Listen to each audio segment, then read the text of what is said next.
You ever find something in your house that shouldn't be there? Something that looks harmless, almost funny, until you realize it's been watching you the whole time. This is what happened to me, and it all started with a mask. My friend in the elephant mask. Would it make a good cereal bowl? That was the first thought that crossed my mind when I picked it up. It may have been too shallow for cereal, maybe better suited as an ashtray, or a cat bowl. It was hard to tell anymore what this thing originally was, because what it had become was something else entirely. It was a mask. A crude, heavy, porcelain mask shaped like an elephant's face, grayish, cracked, with deep hollows for eyes. The trunk curled down, chipped at the end. It looked handmade, like a child's art project that should have stayed buried in a school closet. But when I found it, it was sitting right in the center of my kitchen table. And I lived alone. I'd moved into this apartment only 2 months ago.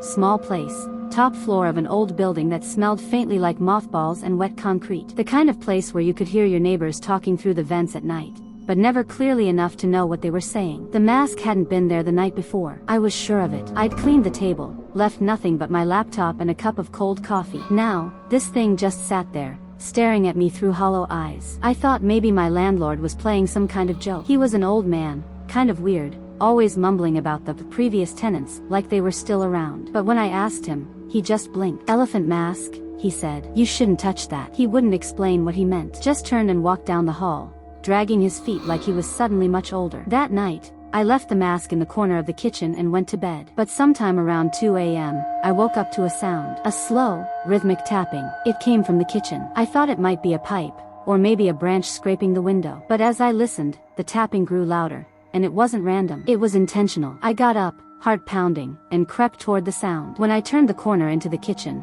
the mask wasn't on the table anymore. It was hanging from the chair, as if someone had placed it there to look directly at me. I froze. The air felt heavy, thick, like the silence before a thunderstorm. And then, faintly, I heard breathing. It wasn't mine. I backed up slowly, staring at that thing. I swear I saw the trunk move, just slightly, like it was sniffing the air. I didn't sleep that night. Over the next few days, the mask started showing up in different places. On the couch, on my bed, once, on the bathroom counter, facing the mirror. Every time I tried throwing it away, I'd drop it in the dumpster behind the building, but by the next morning, it would be back, sitting somewhere in my apartment, clean and unbroken. I started to feel like I was being watched, like there was something behind the mask, not just an empty space. Then, one night, I heard it speak. I was sitting at my desk, trying to work, when I heard a low, gravelly whisper behind me. "Would it make a good cereal bowl?" I froze. The exact words I had said the first time I saw it. I turned around. The mask was sitting on the floor, trunk tilted up like it was smiling. That was the first time I called the police. They didn't believe me, of course. They said maybe someone had broken in and was moving it around to mess with me. They checked the apartment.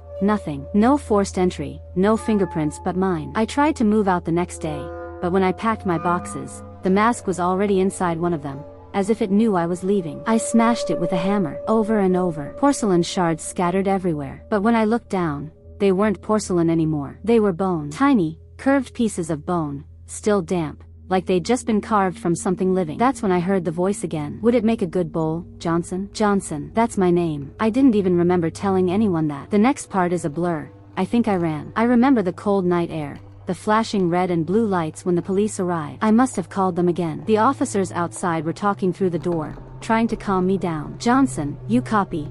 came a voice through the walkie-talkie. "Copy, Bradley," another one replied. I remember hearing them laugh. "I've got a crisp 50 saying this is nothing," one of them said. "Did you find the freezer?" Freezer? That's when I realized what they meant. When they finally broke the door down, I wasn't standing anymore. I was sitting in the kitchen, on the floor, staring at the mask. Only this time, it wasn't just a mask. It was him. He was wearing it, tall, hunched, the gray trunk twitching as he breathed. His clothes looked like mine, his hands like mine. When he tilted his head, I saw through the eye holes, and there was a face inside. My face. I don't remember what happened next, but the police told me later they found me standing in front of the open freezer. Inside was something that looked like a second mask, half frozen, dripping. They asked me where the other body was. I told them there wasn't one, because he's still here. Sometimes, at night, I hear the walkie-talkie click on from the other room. "Johnson, you copy?" And sometimes, I answer,